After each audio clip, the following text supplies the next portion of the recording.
உங்க குழந்தைக்கு 8+, 10+ serial mix அப்படியெல்லாம் விக்கிற பாக்கெட்ட குடுத்து, அது ரொம்ப ஹெல்தின்னு நெனச்சுட்டு இருக்கீங்களா? அதுதான் ரொம்ப டேஞ்சர். ஏன்னா, சின்ன வயசுலயே தான் சின்ன குழந்தைங்க ஃபுட் அலர்ஜீஸ்லாம் டெவலப் பண்ணுவாங்க. இப்ப நீங்க 8+, 10+ சீரியல் மிக்ஸ் குடுக்குறப்போ, அது நெறைய சீரியல்ஸ் இருக்கும். ஏதாவது அலர்ஜி டெவலப் ஆச்சுன்னா, எந்த சீரியல்னு கண்டுபிடிக்கிறது? ஒரு சீரியல் குடுத்திருந்தீங்கன்னா கண்டுபிடிக்கலாம்.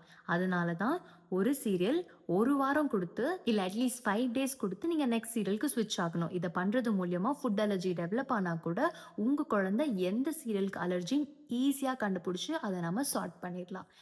பிளஸ் உங்க குழந்தையோட வயிறு அப்பதாங்க டெவலப் ஆயிட்டு இருக்கு. ஃபுல்லி மெச்சூர் கிடையாது. அப்போ நீங்க இவ்ளோ சீரியல்ஸ் ஒட்டுக்கா போட்டா டைஜஷன் எவ்ளோ கஷ்டம். Gas, loose stools, loose motion இதெல்லாம் கண்டிப்பா வரும். ஸோ இந்த மாரி யூஸ்ஃபுல் டிப்ஸ்க்கு do subscribe. This is Ammu from med school. Take care.